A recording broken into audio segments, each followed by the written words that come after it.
Hello, everybody. Uh, my name is Sergio Carpathos, or as many of you would like to call me, Papa. um, for those of you who don't know me, I'm going to give a little bit of background info on me, so I think it would help for you to get to know me a little bit better that way. Because I'm sure a lot of you guys just see me dancing and you don't really know much about me, and maybe you're curious, maybe you're not, maybe you don't really care. So, but anyways, I'm gonna tell you a little bit about myself, some info, and just talk about some things that I feel that are important to me, to you guys, to everybody. And I don't know if anything is just gonna be in a session that we discuss some food for thought and just have a dialogue and just speak give you a little bit of peace, a piece of my mind. So, anyways, about me. I've been dancing now for about 3 years. Um, I started off in 2008, late 2008. I started off dancing for Chippendales, and it was a fun experience. I learned a lot. Um, I got to meet a lot of exciting people, a lot of different people, and I traveled a lot, and it was a wonderful time. It was a good learning experience. However, it gets old living out of a suitcase, traveling around with guys, who are dramatic, and everybody has their own ego, and everybody's has a big personality, and everybody's just, it was a learning experience, and I learned about it, and it basically got to the point where I was like, okay, this was cool. This was fun, and time for the next move. But before that, let's give you a little background info on me. I'm originally born in Transylvania, Romania. Yes, that's a real place, and vampires are real. But on a serious note, yes, I was born there, and I moved from Transylvania to the capital of Bucharest in 1980, what was it, 1985, and I pretty much grew there until my family left in 1988 November. Um, we left because of communism. I don't know if a lot of you guys might be very young. You might not be very old like me because I'm an old man. But if you know anything about communism, it's ideal on paper, but in practice, it's very different. So, but yeah, that's I was born in Romania, and although there are some very positive things to communism, there's a lot of negative things, and I believe they heavily outweigh the positive. So, you know, for my family, there was a lot of like religion persecution and just lack of food and a lot of corruption within the education system and in the business world. So, my family felt like it was ideal to set us up, and to go into another country and to start a future over there. So, and well, my grandmother applied for a visa in the late 70s, and we got approved, and we left, and it took her like 10 years to get approved. We left on a train. We took the train to Italy, and we stood in Rome for a little bit, which is really very beautiful over there from what I remember. Although I was very young, I distinctly remember the spaghetti. It was really spicy and it was really good. But we stood there for a little bit and traveled also. Then we took the train over to Spain, Seville, and we stood there for a little bit.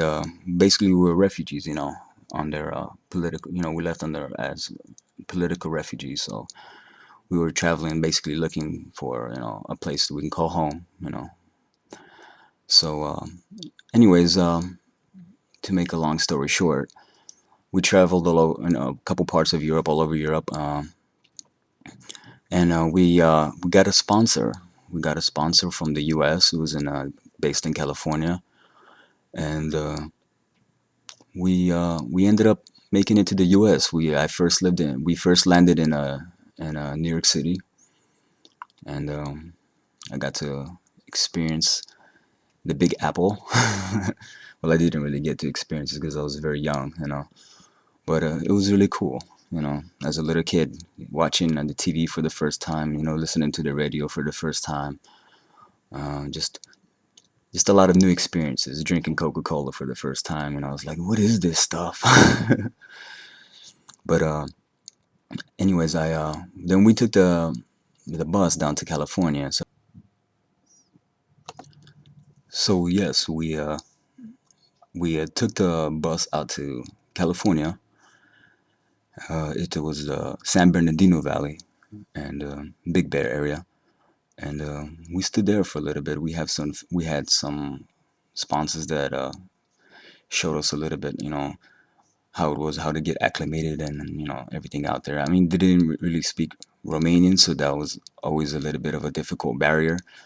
So I mean, we stood there for a little bit. It was nice, but it was just very hard to get plugged into the social pipeline when you have that huge language barrier.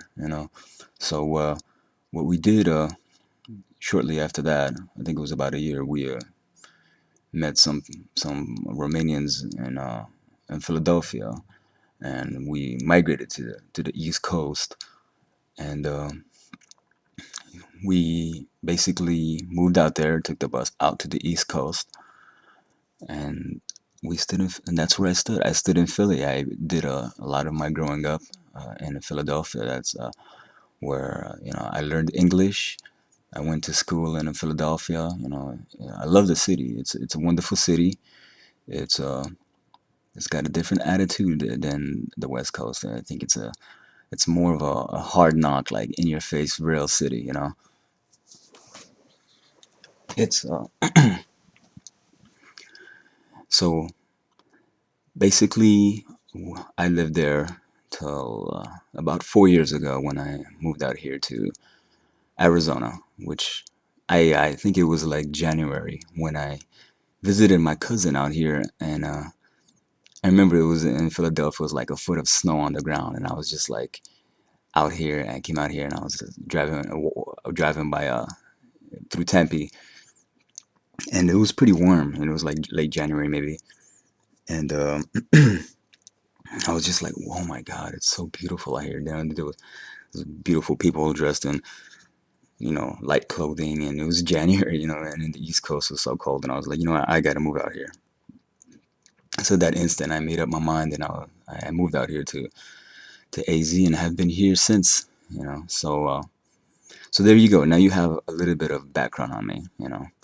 Um, I come from a huge family. I'm the oldest of seven. Um, so now you get to know a little bit more about me. Now you know a little bit about me, and now you don't have to wonder so much, who's this dude? Because I'm sure that, a lot of people out there, um, from what I've been seeing lately, and I don't really understand exactly what is causing it. A lot of people are just, I don't understand the motive behind it, but they're just making me to seem out like I'm some asshole or like some disrespectful person, And I think it's always the way I look at it is it's the best way to get to know someone is not to go based on what other people say, is to get to know them yourself. Uh, you can consider what someone says, but get to know them. And I like to give someone in the beginning 100% respect, and it's up to them to maintain it. I'm one of the most honest people that you're going to meet in your life. I'm in your face. I'm not going to bullshit you. I'm just going to tell you like it is. I'm very blunt, and there's caused a lot of friction between a lot of my relationships and a lot of my friendships because I guess a lot of people are used to sugarcoating or just not someone not being so blunt, and that's just the way I've always raised. I've always raised to be like that, hard knock, and I'm not gonna sugarcoat it. I'm gonna call it right down the middle the way I